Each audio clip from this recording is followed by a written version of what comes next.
Hello everyone, I am Rohini Desai. I am an assistant professor at Vidyalanka School of Information Technology. I am here to brief you about a concept of histogram equalization.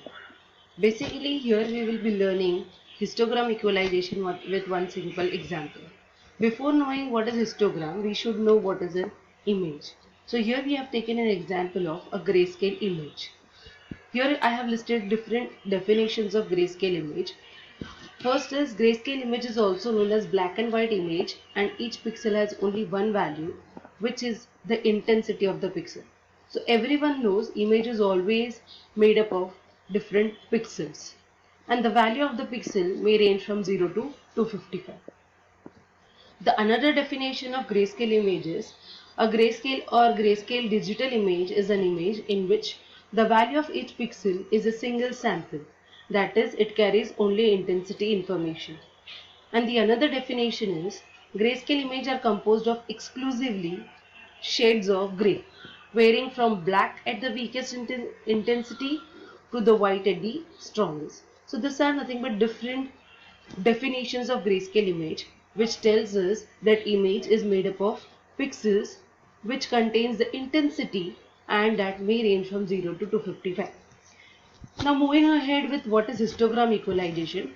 Basically it is a technique for adjusting image intensities to enhance the contrast. Now the first image here you can see, that is the original image. It is very difficult to identify the people who are there in this particular image. So after applying histogram equalization, we get the transform image which will at least give us an idea what is there in this particular picture. So such technique is called as histogram equalization. Here that we need to achieve by applying few steps. So moving ahead, how to get these steps or how to understand the histogram equalization. So we need to plot a histogram. Everyone knows what is a histogram. So same way here we need to plot a histogram in two ways. First way is to plot the histogram with pixel intensities versus pixel frequencies, or another way is to plot pixel intensities versus pixel probabilities. There are two ways how you can draw an histogram. So in this particular diagram we can see the first diagram denotes pixel intensities versus pixel frequency, and the second diagram denotes pixel intensity versus pixel probability. So there is an either way to draw or plot a histogram. Next point is, here we are going to take an example of histogram equalization with which we will understand what is histogram equalization. We have taken one image that contains some pixels. So let each element be a pixel of an image. Here all these are the elements be a pixel of an image, and the values of the element represent intensity of the pixel. So these are the values which represent the intensities of the pixel. Now we can see that this particular matrix contain the values ranging from 1 to 8. The minimum value in this particular matrix is 1 and the maximum value in this matrix is 8. Now what we want to do is we need to perform histogram equalization on this particular matrix. Means we need to scale this image. We need to increase the size of an image, or similarly you can decrease the size of an image depending on the requirement. So here we are performing scaling. Here you can see, and scale the image or intensity to 1 to 20. As earlier the intensity value ranges from 1 to 8, now we need to increase that intensity values from 1 to 20. Means we need to increase the size of an image from 1 to 20. Scaling basically means to use to increase or decrease the size of an object. So here we need to follow few steps for understanding or for applying histogram equalization. The first step is to count the total number of pixels associated with each pixel intensity. How we do this step? Now in this particular matrix we know the intensity value ranges from 1 to 8. Now we need to find out how many times 1 appears, means what is the frequency of 1. Here 1 appears only one single time, so frequency of 1 is 1. Similarly, how many times 2 appears? 2 appears 2 times, 1, 2 and 3 times. So the frequency of 2 is 3 times, it appearing 3 times. Similarly, frequency of 3 is 3, frequency of 4 is 2, 5 is 2, 6 is 1. Now here you can see 7 is 3. it is already pointed that 7 is appearing 3 times. Similarly for 8, 9 and 10. As 9 and 10 is not the part of this particular matrix, so it will be considered as 0. This is the first step. Second step is to calculate the probability of each pixel intensity in the image matrix. Now how do we calculate probability? For calculating probability, we know that total number of elements in this matrix are 16. As total number of elements are 16 means we have a formula, that is probability is number of pixels divided by total number of pixels. We already know what are the total number of pixels, that is 16. We also know the number of pixels, that is frequency of each pixel intensity, which is there in our this single table. These are number of pixels. This is pixel intensity. We know what is the total number of pixels. So by dividing both, we will get the probability value. So this third row will give me probability value by dividing 1 with 16. 3 by 16 will give me 0.1875. 3 by again 16 will give me 0.1875. 2 by 16 will give me 0.125. 2 by 16 will give me again 1.125. 1 by 16 is again 0.625. Similarly for others. So this is how we can calculate the probability of a image.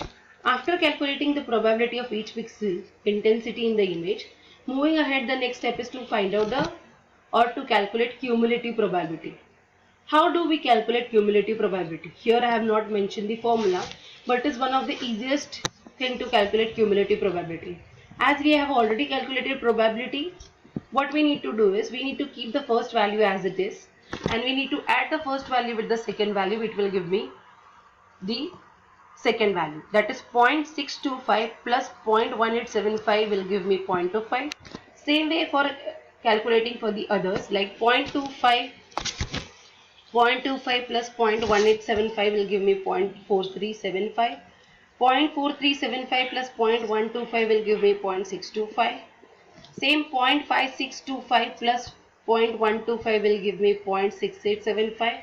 Next 0.6875 plus 0.0625 will give me 0.75. Same way for others.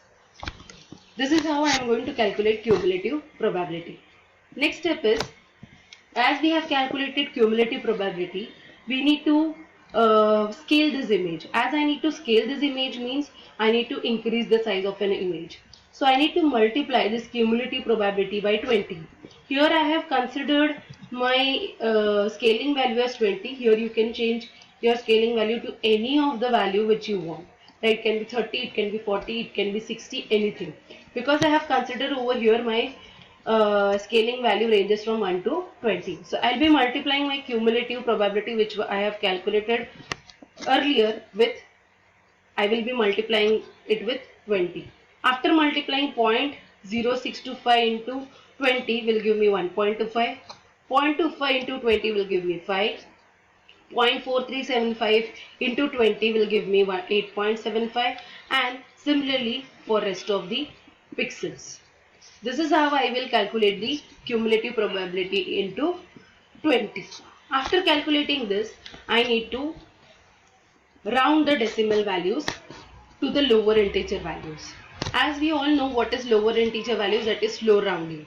This we have already learned our mathematics, what is floor rounding and what is seal rounding. So here I am applying floor rounding. For example, if it is 15.75, I will be getting the lower value, that is 15. If it is suppose 15.25, again I will be getting 15 because I am asking for lower integer values known as floor rounding. Now, as you have seen, cumulative probability into 20 is we have already calculated. So I need to apply floor rounding to this particular row. After applying floor rounding to 1.25, it will become 1. 5 will remain as it is 5. 8.75 will become 8. 11.25 will become 11. 13.75 will become 13. 15 will remain as it is. 18.75 will become 18. 20 will remain as it is. This is how after applying for floor rounding we get all these values. Now we got this our original points after applying floor rounding. After getting the original points, so the original image has been transformed to equalized image with different intensity on each pixel.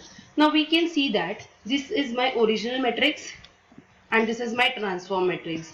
In the original matrix we have seen the values ranges from 1 to 8. Now in this particular transform image we can see that my value is ranging from 1 to 20. So we have actually scaled the image from original image to the transform image. So you can see value is 1, 20, 18, 13, 11, 15. So this is a transform image or a scaled image ranging from 1 to 20.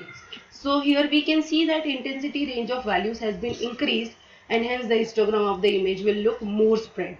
As we have seen, this is my original value and this is my transform value with the increased pixel intensities. So this particular transformation is called as equalization, histogram equalization. This particular technique is called as histogram equalization. Now same way we can plot the histogram for this particular image and this particular matrix. So how this will look like. So this is the image before equalization and this is after equalization. So you can see this image is more darker and this image is more visible to human eye. Now same way you can draw a histogram for this image which is before equalization and after equalization. So you can see this particular image means this particular histogram is going to have all the values which are closer to everyone, but this afterwards you can see all are bifurcated as compared to this particular histogram. So this is how we can achieve histogram equalization for a particular image. Thank you.